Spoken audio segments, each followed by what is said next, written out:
The message went out at 030 hours, when Communications Officer Derek Stone was 3 cups of synthetic coffee deep into another endless night shift.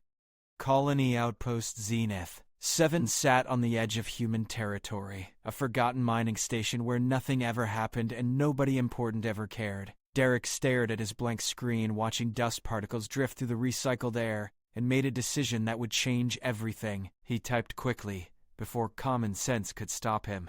To Her Majesty Queen Victoria Hayes, Sovereign of the Terran Commonwealth. Urgent distress at Zenith. 7. Critical shortages of coffee, entertainment, and reasons to live. Morale catastrophically low. Please send help immediately, preferably in person. He hit send, laughed at his own stupidity, and went back to his cold coffee. The message bounced through 17 relay stations, bypassed 4 security protocols that should have stopped it, and landed directly in the Royal Communications queue on Earth. By morning, it had been intercepted by a junior analyst, who found it hilarious. By afternoon, it was trending across the galactic network. By evening, the Terran government was scrambling to contain the embarrassment while alien civilizations laughed at humanity's lack of military discipline. Derek woke to his commander's face hovering over his bunk, purple with rage. You sent what to the Queen? Sir, I can explain. Explain? You've made us the laughingstock of the entire sector. The Vrathian Empire is broadcasting your message. As proof, humans are disorganized children. I'm having you court-martialed, transferred to waste reclamation, and... His communicator chirped. The commander's face went from purple to white in seconds. This can't be right. What is it, sir? The commander's hand shook as he turned the screen. Official Royal Seal. Priority Alpha clearance. The message was short. Received your distress call. Help is on the way. I'm coming personally. Victoria R. Derek felt his stomach drop through the floor. She's actually coming here? Get to the landing bay, now. 3 days later, the sky above Zenith. 7 split open with the arrival of 6 royal escort vessels, their hulls gleaming with the gold and blue of Earth's monarchy. At their center, the royal yacht descended like a crown jewel, its engines humming with barely contained power. The entire colony stood at attention, 200 terrified personnel watching as the boarding ramp extended. Queen Victoria Hayes stepped out first. She was tall, dark-skinned, with silver streaks in her black hair and eyes that missed nothing. She wore a simple military-style jacket over formal clothing, practical boots, and an expression of mild amusement. Derek recognized her immediately from the broadcasts. He also recognized that he was absolutely finished. She walked directly to him. Communications Officer Stone, I presume? Your Majesty, I am so sorry. I never meant... You called for help. She looked around the colony, taking in the rusted equipment, the flickering lights, the patched walls. Show me the distress situation. Ma'am, it was a joke. There's no actual... Officer Stone. Her voice cut through his panic like a blade. I came 17 light years because you sent a message. Either there's a problem worth my time, or you're about to explain to me why there isn't. Which is it? Derek swallowed hard. Then, something inside him snapped. They were going to punish him anyway. He might as well tell the truth. The atmospheric recyclers are failing. We've filed 43 requests for replacement parts over 2 years. All denied as non-critical. We're rationed to 1 meal a day because supply shipments keep getting diverted to colonies with better political connections. 6 people died last month when a tunnel collapsed because our geological sensors haven't been calibrated in 3 years, and maintenance keeps saying they'll get to it. Nobody cares about Zenith. 7, Your Majesty. We're too far out, too small to matter, too forgotten to remember. The Queen's expression didn't change, but something cold flickered in her eyes. Commander, is this accurate? Derek's commander stammered. There have been some logistical challenges, but... Yes or no, Commander? Yes, Your Majesty. She pulled out her personal communicator. Get me Colonial Administration. Now. Within minutes, she was on a live call with officials who'd ignored Zenith, 7's requests for years.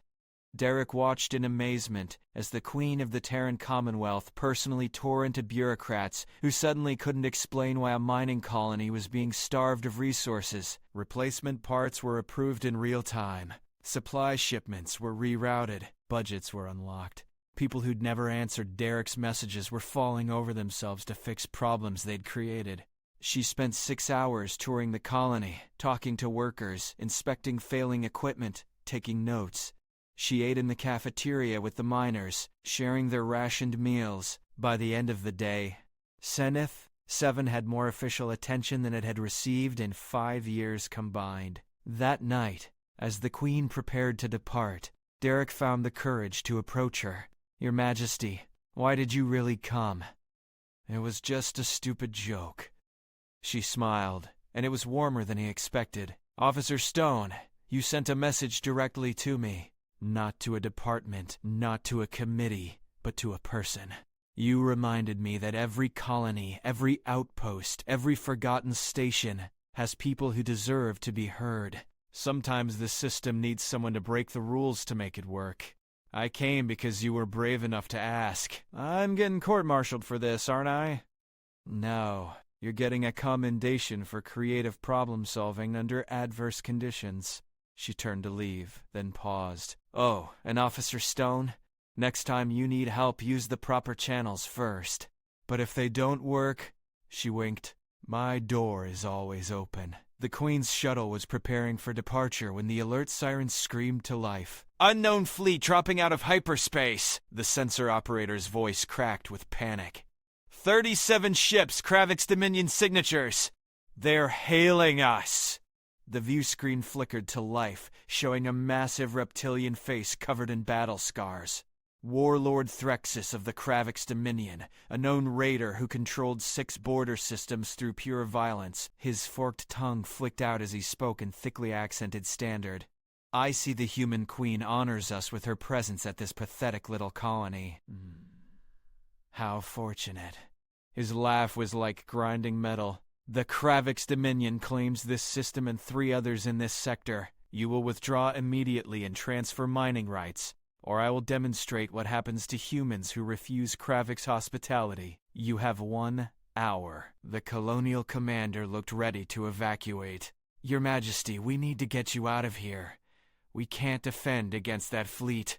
Victoria Hayes studied the view screen with the same calm expression she'd worn while inspecting broken equipment. "Warlord Threxus, I'm afraid I can't accept your terms." "Cannot or will not. Both. This colony is Terran territory, and these people are under my protection. I don't abandon my citizens because a bully shows up." Threxus leaned forward, his eyes gleaming. "Then you will watch them burn.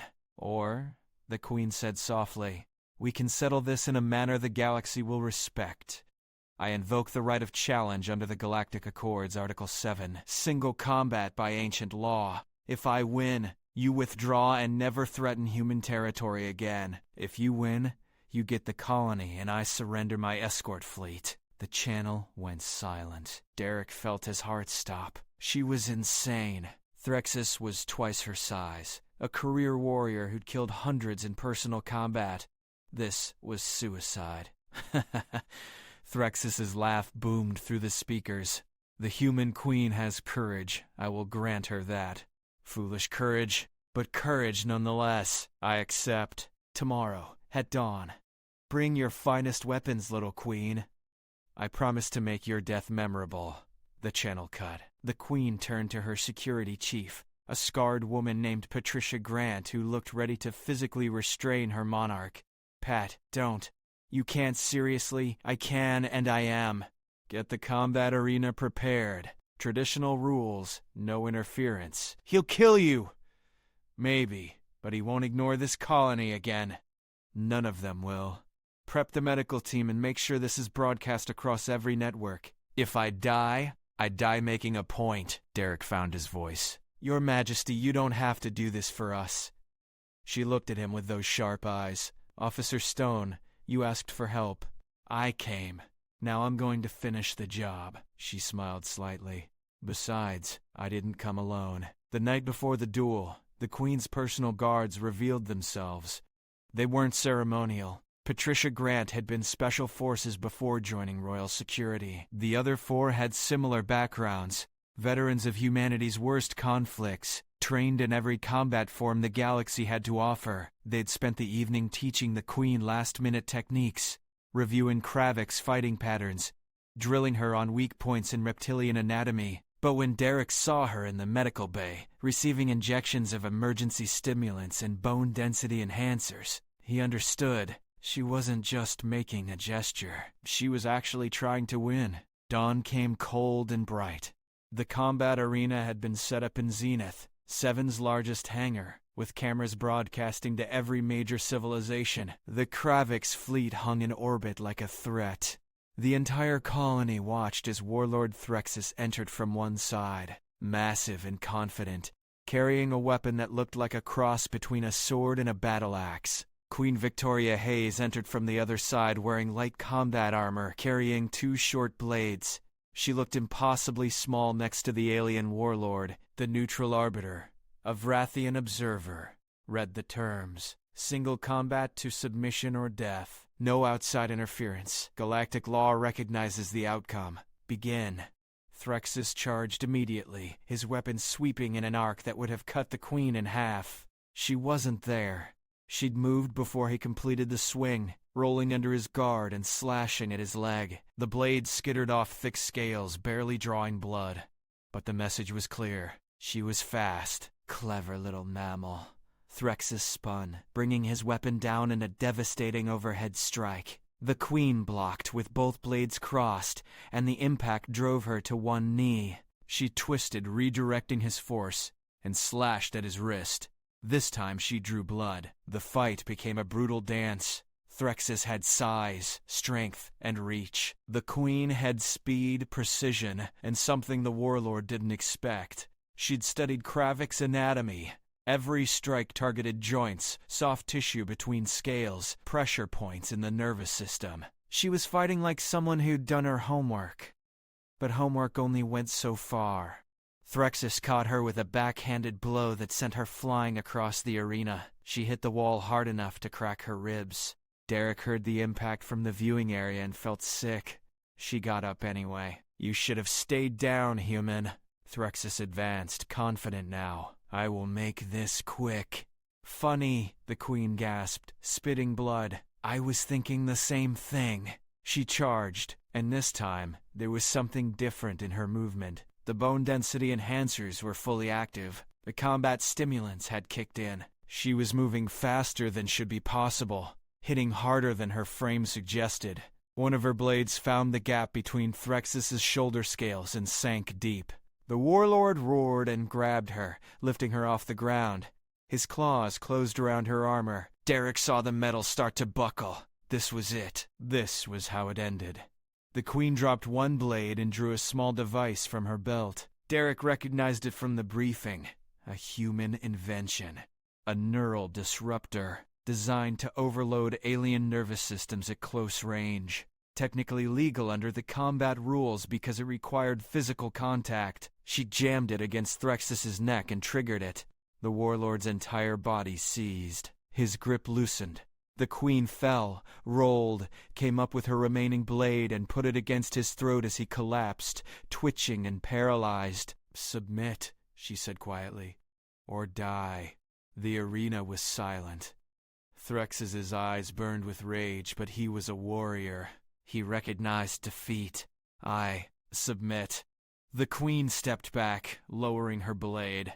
"The Kravik's dominion will withdraw from human territory and will not threaten these colonies again. You will honor the terms." Threxus managed to move his head in something like a nod. "The terms will be honored. You fight with unexpected skill, human Queen." "I fight for my people," she said. "That makes all the difference." The medical team rushed in as Threxus's paralysis wore off. The Warlord stood slowly, retrieving his weapon. He looked at the Queen with something that might have been respect. "You have made an enemy today, Victoria Hayes, but also, perhaps, someone who will remember that humans are not to be underestimated." "I'll settle for that," she said, and collapsed. She woke in the medical bay 6 hours later, ribs wrapped, bruises blooming across her dark skin. But alive. Patricia stood next to her bed, arms crossed. "That was the stupidest thing you've ever done. Did it work? The Kravik's fleet is withdrawing. The fight is trending across the galaxy. 17 colonies have sent messages asking for royal visits. The colonial administration is terrified you're going to show up at their offices next. Patricia allowed herself a small smile. Yes, Your Majesty, it worked. Derek was allowed to visit before the Queen departed. She was sitting up, reviewing reports on a datapad despite her injuries. She looked up when he entered. Officer Stone. Come to see me off? I wanted to thank you for everything. For coming, for staying, for... He gestured helplessly. For fighting for us. You called for help, she said simply. I answered. That's what a queen is supposed to do. Nobody expected you to risk your life, though. She set down the datapad. Officer Stone, do you know why I really came? It wasn't just about the joke or the viral message. It's because I needed to know. I needed to know if the system I helped run was actually working for people like you, out here on the edges. And when I found out it wasn't, I needed to fix it. Sometimes that means making calls. Sometimes it means fighting warlords. Either way, it needed doing. You could have died. Yes. But if I had, every person in this colony would know that their queen thought they were worth dying for. And every bureaucrat who ignored your messages would have to live with that knowledge. Either way, Zenith 7 would never be forgotten again. She smiled. As it happens, I didn't die, so now they know I'll fight for them. Better outcome. Derek didn't know what to say to that. They're saying you're getting promoted to Commendations Officer for creative use of available resources. You sent a message to the one person who could actually help. That's not stupidity. That's lateral thinking. The Commonwealth needs more of that, not less. She stood carefully, wincing. Officer Stone, you did something important here. You reminded me why this job matters. Thank you for that. The Queen's departure was broadcast across the same networks that had mocked the original message. This time, nobody was laughing. They watched as Victoria Hayes, Queen of the Terran Commonwealth, limped up the boarding ramp of her shuttle with fresh bandages and a warrior's dignity. They watched as the Kravix fleet completed its withdrawal, honoring the terms of single combat. They watched as supply ships began arriving at Zenith 7 with the resources that had been denied for years, and they learned something about humanity that day. Humans would answer a joke message with deadly seriousness. Humans would send their queen to a forgotten mining colony because one officer was brave enough to ask. Humans would fight impossible battles for people they barely knew because those people were theirs to protect. 6 months later, Derek received a package from Earth. Inside was a handwritten note on royal stationery and a medal he didn't recognize. The note read, "For Communications Officer Derek Stone, who reminded us all that sometimes the best way to solve a problem is to ask the right person for help. Keep breaking the rules when the rules need breaking. With respect and gratitude. Victoria R." The medal was new, specially commissioned. It showed a communications relay crossed with a crown, and the inscription read, "For exceptional initiative in crisis communication." Derek hung it in the communications center where everyone could see it. Below it he posted a sign. "Need help? Ask. Someone's always listening." Zenith 7 never got forgotten again. The story spread through every human colony, every military outpost, every corporate station. The queen who answered a joke message and fought a warlord. The communications officer who broke protocol and saved his colony. The reminder that humanity, for all its flaws and bureaucracy, and scattered settlements across the stars, would come when called, and across the galaxy, in 100 different languages, and on 1,000 different worlds. People remembered the lesson. Humans were small, often disorganized, sometimes ridiculous. But they were also loyal, stubborn, and absolutely terrifying when you threatened their own. The Kravix Dominion never touched human territory again. Warlord Threxus told the story himself, to anyone who would listen. How he'd faced the human queen in single combat and learned that size and strength meant nothing against someone fighting for their people. How she'd beaten him with speed, intelligence, and weapons he'd never considered. How she'd offered him honor in defeat instead of humiliation. "Never underestimate humans," he would say, touching the scar on his neck where the neural disruptor had fired. "Never assume their queens are mere symbols. Never forget that they will come for their people no matter the cost." It became known as the Zenith 7 incident, studied in military academies and diplomatic schools across civilized space. The day a forgotten mining colony became the center of galactic attention because one queen decided that no human, no matter how remote or forgotten, would be ignored on her watch. Derek Stone eventually made captain, transferred to colonial administration where he could make sure other outposts didn't suffer Zenith 7's fate. He never forgot the lesson he learned that day, when his stupid joke became a declaration of human values broadcast across the stars. Sometimes the system fails. Sometimes the proper channels don't work. Sometimes you need to break the rules, ask the impossible, and hope someone's listening. And sometimes, if you're very lucky, the person listening is someone who'll move heaven and earth to help. Someone who'll travel across light years, fight warlords, and risk everything because you had the courage to ask. Sometimes that person is a queen. And sometimes humanity shows the galaxy exactly what it means to never leave anyone behind.